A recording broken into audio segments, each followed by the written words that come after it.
Next up, we are going to see three important factors influencing EDP. So those three factors are: first is the economic factor, social factor, and then the psychological factor. So there are actually four factors that impact entrepreneurship. The fourth factor is education, but EDP is all about education, so we're not going to really stress on that. And strong and consistent growth of entrepreneurs may be observed in areas having these factors, right? All these factors. So emerging entrepreneurs may observe both positive and negative impact because of these conditions. For example, you take social factors, uh, cultural value. If you take cultural value, cultural impacts both positively and negatively upon businesses. It depends on the type of business as well as the type of individual you are, type of entrepreneur you are. So, coming to the first factor, the most direct and immediate influence of entrepreneurship is with business witnessed through the economic environment in which the entrepreneur lives in, or where the entrepreneurship activity is taking place. So, this has a basis on the fact that a lot of people turn to become entrepreneurs in absence of suitable jobs or opportunities for them. So, if you ask people mostly why did you become an entrepreneur, they usually their answer is, I did not want to work for someone, I wanted to provide job to people. That's the most common answer that people come up with. But this is all about economy at the end of the day, right? When you don't want to work for someone, it just means that the basis of this quotation is people want to earn a lot more money than they used to. They realize that they are capable of holding their own uh, business. Holding a product or a service on their own, so they jump into it. But these economic factors both impact positively and negatively, depending on the type of product or services they are into it.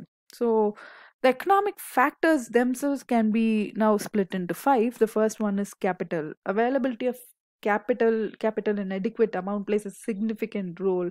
I can't stress this enough. We've already talked much more about it in the last video as well. Because especially during the pandemic, we see how capital is majorly influencing many of the startups and even developed businesses. Capital and money has majorly affected them. So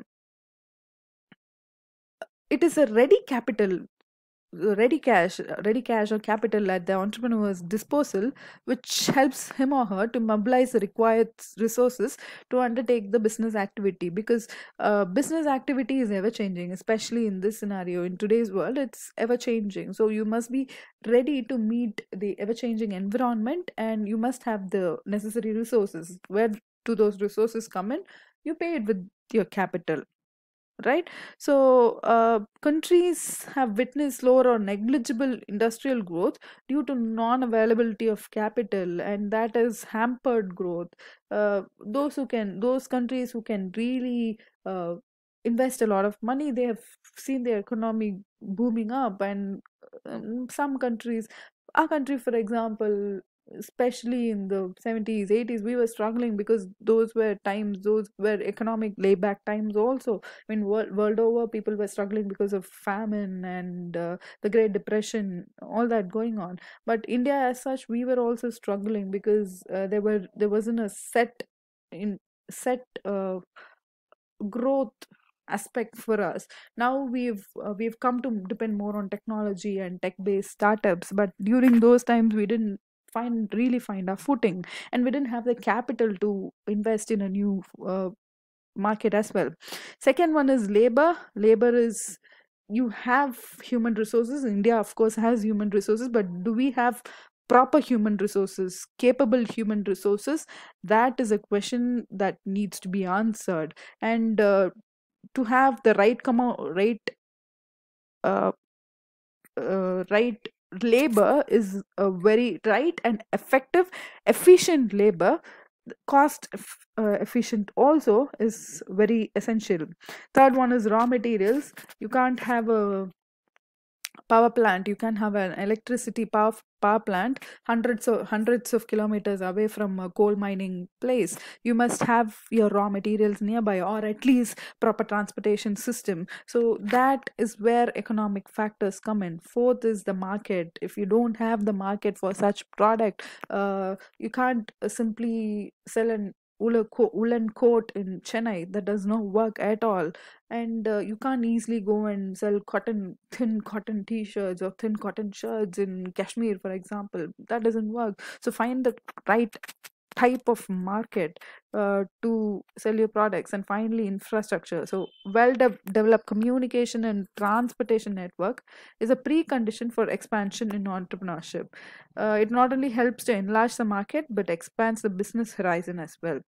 So, for instance, the establishment of post and telegraph system and construction of roads and highway in India is considerably promoted entrepreneurial activities. But post and telegraphs are outdated systems now. We've moved into the internet, and technologically we've developed. So we must also, entrepreneurs also, try and move into that space. Internet is a thing of a past. Searching a website is a thing of a past. Now we've moved into apps, so you try to develop apps or shortcut means, not specifically go and search for it. That is a thing of past. So you must be present on social media. All that is it. That also comes under infrastructure. Infrastructure does not mean only the physical building, but also the intricacies that go into that building as well. Second one is the social factor. Social factor, we're all aware of social factors, especially in our countries. It's also that there was this movement going on in US recently, right? A black person was shot dead. It was a very unfortunate event, and there has been an uprising. So those are the kind of social factors. So they keep talking about, in US especially, the US media, they keep talking about inclusive culture, including everyone.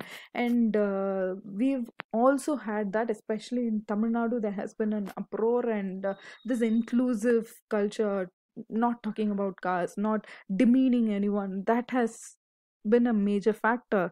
So these cultural practices and values evolve over hundreds and hundreds of years, and it greatly influences individuals personality, actions, as well as the businesses as well. So we've cornered some of the business for some castes and some families and some regions.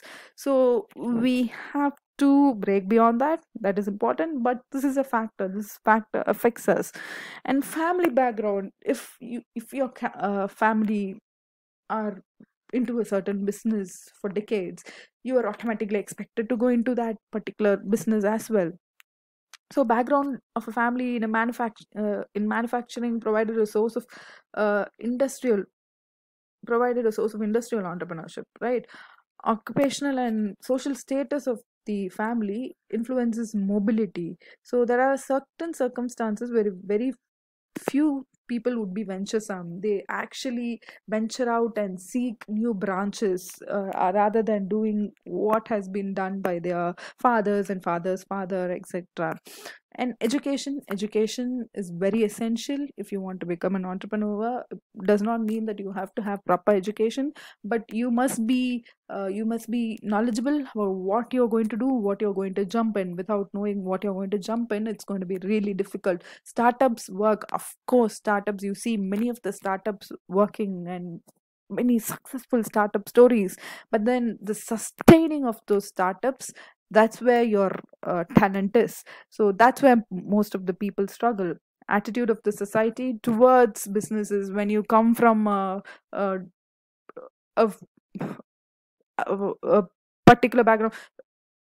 Nepotism is talked about today, right? When you're an actor's son, you're expected to be an actor, you're welcomed, and you are suddenly, you have that space to grow into whatever person you want to be. But if you're not from a filmy background, you're not expected to grow into that.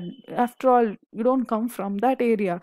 How can you simply grow into that area? How are you that talented without having been exposed to this filmy background ever before? Those are the questions that are asked by the society, and we are liable to answer to them as well. And finally, cultural values is very similar to caste factor. Cultural value of a region always affects the entrepreneurship and the kind of entrepreneur you are. And finally, psychological factor. Many entrepreneurial theorists have propounded theories on entrepreneurship that concentrate especially upon psychological factors. The first one is need achievement. This was you would have come across this need achievement in your POM, first semester POM, as well as during your school as well. So this was proposed by David McClellan as the need theory. And there are five rows of needs, right? And the final one is self achievement. You realize yourself what you want to be. And need achievement, there are differences among societies and individuals in respect to this need. The need of certain person might not be very similar to need of another person in the same industry, or in the same field, in the same area. So initially, McClellan attributed the role of parents in mustering their son or daughter to be masterful and self-reliant. So basically, he was talking about the family background. But later, he put less emphasis on this family and gave more importance to social and cultural factors, because as you venture out, as you come out into the in the society, social and cultural factors affect your need achievement more than your family does. And next is withdrawal of status respect. There are several other researchers who have tried to understand the psychological roots of entrepreneurship. One such individual is Everett Hagen, who stresses the psychological consequences of social change. Hagen says that at some point, many social groups experiences a radical loss of status. So this he attributed this withdrawal of status respect of a group to the genesis of entrepreneurship itself. Genesis, that is the starting of entrepreneurship itself. So Hagen believes that the initial condition leading to eventual entrepreneurial behavior is the loss of status by a group. So uh, he postulates four type of events that can produce this withdrawal, right? So first one is the group may be displaced by force. They are pushed out. They are wantedly pushed out. Second one is it may have its valued symbols disintegrated. There must have been a collective value, but that is disintegrated. Third one is may differ into a situation of status inconsistency where you're not cooperating with each other. And finally, it may not be uh, accepted status and the migration in new society, because the society is ever changing. There are people coming in and going out, so that is ever changing. So you lose withdrawal, you lose status as the society changes. If you're not consistently developing with the society, you tend to lose status. And finally, motives. Other five psychological theories of entrepreneurship stress motives or goals of an entrepreneur. So whenever you take any entrepreneur, when you talk about, so there's this video on many entrepreneurs, 50 entrepreneurs talking about what is really needed to achieve as an entrepreneur. And they all end up talking about passion or motive or goal. You must know what you're doing, you must be into it, you must be fully into it, and that finally leads you to become a better entrepreneur. Because entrepreneurs, as in, they seek power and prestige, security, and of course to serve the society. But it all comes back to having that control over whatever you do, right? So that is the kind of psychological factor behind this motive. So that's about the three important factors influencing EDP.